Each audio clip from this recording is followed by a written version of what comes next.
guys, welcome to my channel. My name is ReadingBear and I hope you are ready for some more stories. And today, we'll take a look at some new entitled people content. If you enjoyed my content, please don't forget to subscribe to my channel and post some bear emojis in the comment. And now, let's dive right into the stories. The first story is titled, "Neighbors landlocked their property by accident and now constantly trespass on my property." TLDR. Neighbor sells part of his land and landlocks himself with no way to the main road. He thinks he can just use my gated driveway without permission and is sorely mistaken. He calls the police and instead of arresting him for trespassing convince me to let him through that one time.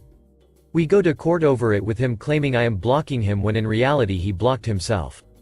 At the end of the day, I end up buying the extra land and he moves away instead of offering to work something out with the land. Hopefully he will think before he acts next time. The land where I live is a little bit complicated and my dumb neighbor made it even more so by selling some of his land without thinking something through.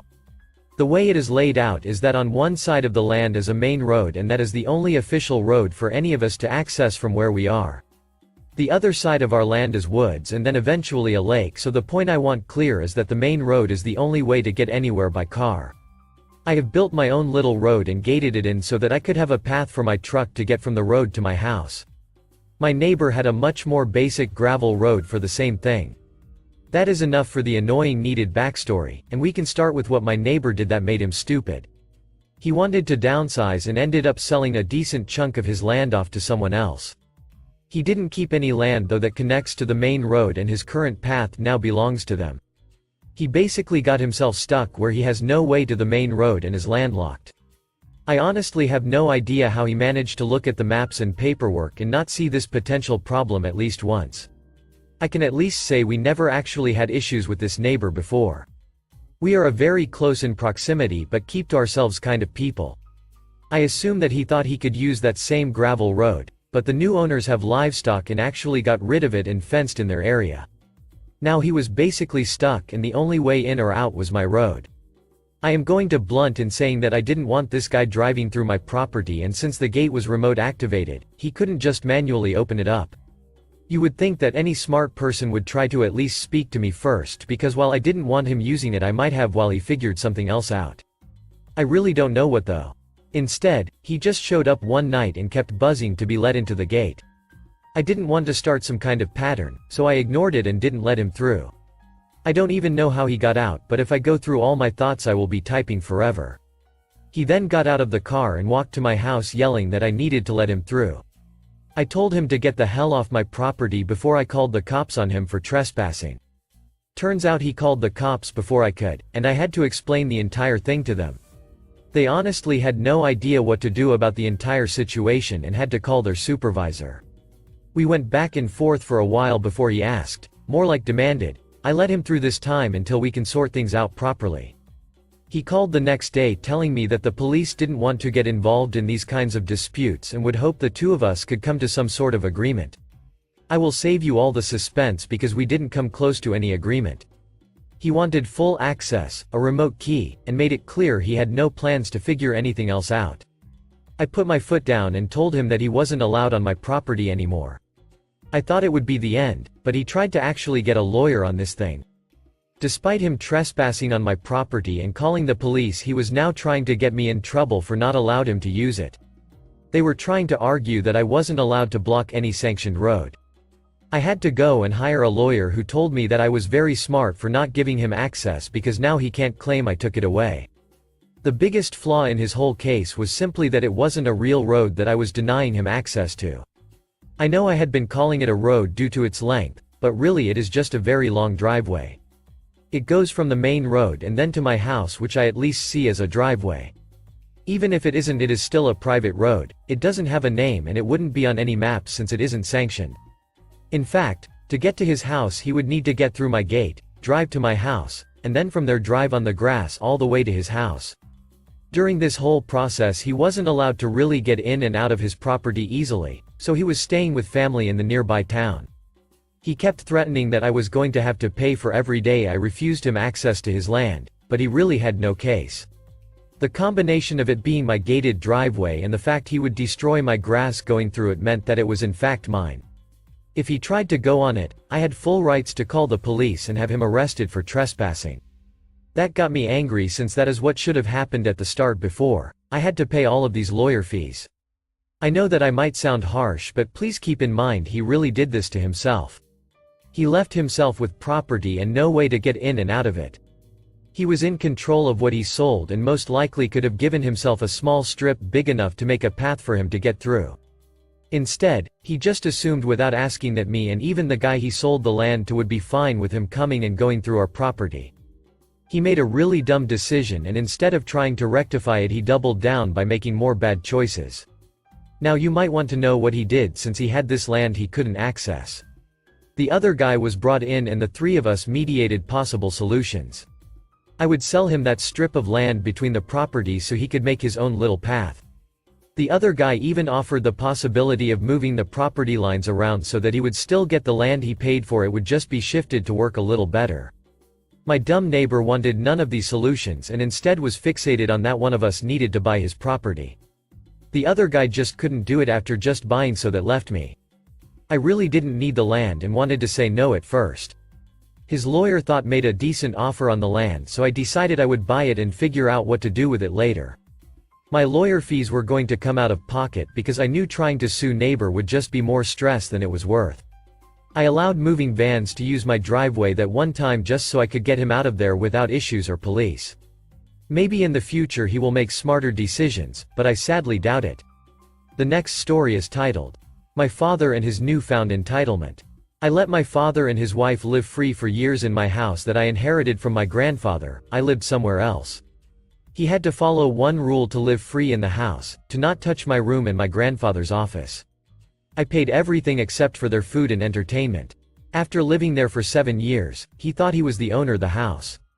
A few weeks ago, he let his stepdaughter move in without consulting me. There was an empty room for her, but he wanted to give her my room. He had the courtesy to call me and tell me to get my things out of my room so she could move there. I refused and told him she could use the empty room, but I guess it wasn't enough. I went to the house only to find that he changed the locks and was not going to let me in unless I agreed to what he wanted. Long story short, I kicked them out, lawyer and police involved. I thought my father's misdeeds were over as the house was the last thing that was keeping our relationship alive, but I was wrong. We hadn't heard from him until a few days ago when he showed up at the house. I wasn't there, but girlfriend was. My girlfriend told me that my father was there to tell us that since we are now living in the house, we have to host them for the Christmas holidays. Not only that, but he also gave her a list of the food they wanted and the gifts they expected to receive. My girlfriend told him to go away before she called the police. I again thought it was over, but I was wrong again. Yesterday we received another visit from him. Apparently, he called my mother to invite her to spend the holidays with us. She blew him off and told him she will take us, girlfriend and I, to Europe for New Year's Eve. He had the balls to demand she take them too. My mother just hung up. Mind you, this was the first time they had spoken after divorcing 16 years ago. He came to the house to demand I convince my mother to take them too, or that we pay for them to go with us. At this point, his attitude stopped being disappointing and turned comical. My girlfriend and I just laughed at him. We laughed so hard that we didn't notice when he left. I can say that we didn't have the best relationship, but he wasn't entitled. I mean, it was already clear why my grandfather, his father, was completely disappointed in him, but it seems that he wants to take it to another new level. I don't know if he will stop, but I hope he does for the rest of the year. Edit. I have a security system, there are cameras everywhere. I know if he is there. I have other properties, my tenants and people close to GF and me. Even my neighbors know what to do if my father approach them in my name. I doubt he will try to break in when we're not here. When I evicted them, my lawyer and the police were more than clear that he could face serious problems if he tries to enter the house or any other of my properties. Unfortunately, in my country, any kind of restraining order is pretty much useless. It is more helpful to call the police right then and there, and he knows I have no problem calling them. The next story is titled, Mom Tried to Make Me Lose All My Life Savings. To give some context so people don't get too confused in this story, I am 18 at the time this happens, mom 52, dad 57 and my brother 20. All this happened about 3 years ago. My brother went to prison for doing something bad, of course. My mom wanted me to pay a lawyer for my brother on my own dime, and my poor dad was the middleman of this story. Now that I got the context of the story out of the way, let's get on with the story. I'll call myself Aaron. Me and my parents all woke up one morning to go visit my brother in prison. As for what he was in for, I just say he got in a fight with someone.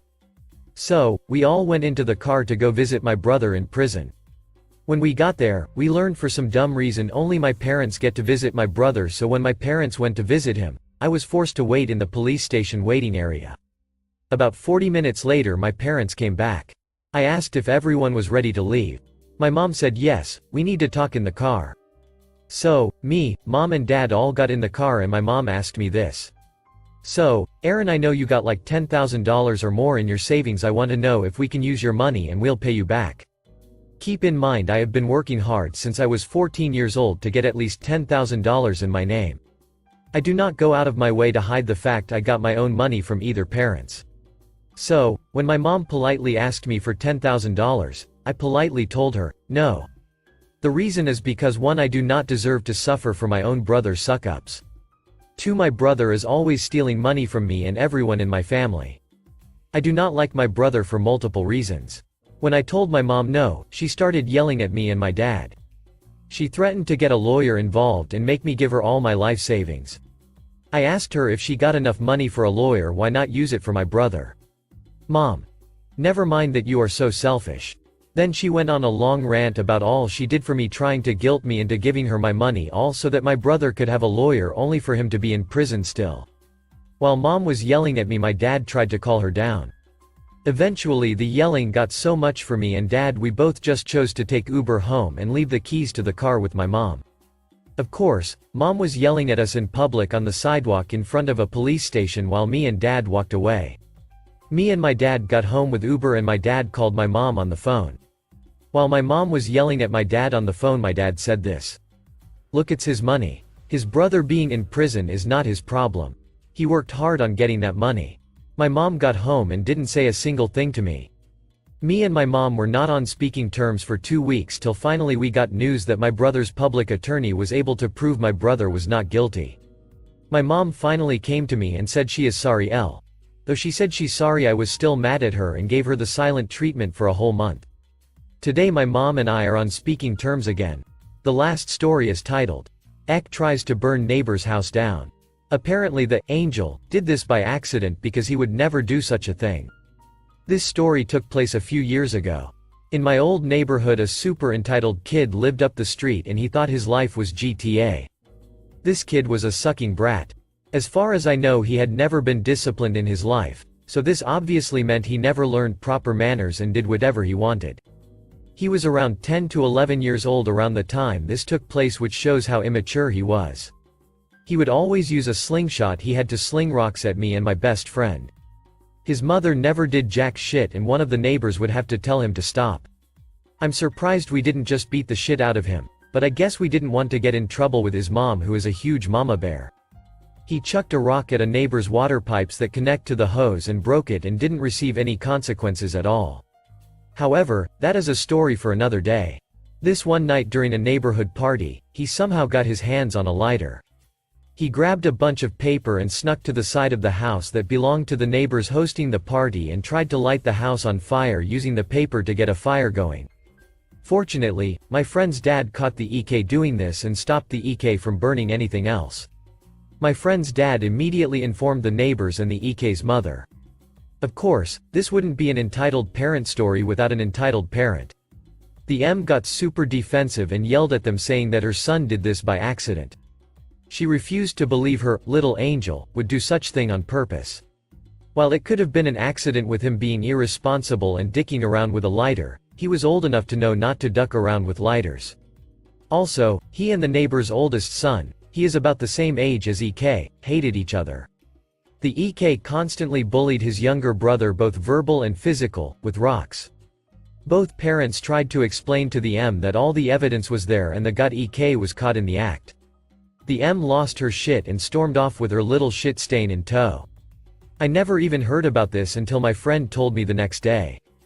I don't know if the neighbors pressed charges or what became of the EK. We moved out of that neighborhood and into a new neighborhood close by almost a year ago, but I still see my friend often. In the end, I blame the M for this. She never disciplines the little douchebag, which is why he is such a brat. If the M just punished him at least a little bit, he would be a better person. Anyway, thank you for reading until the end. Hope you have a good day or night.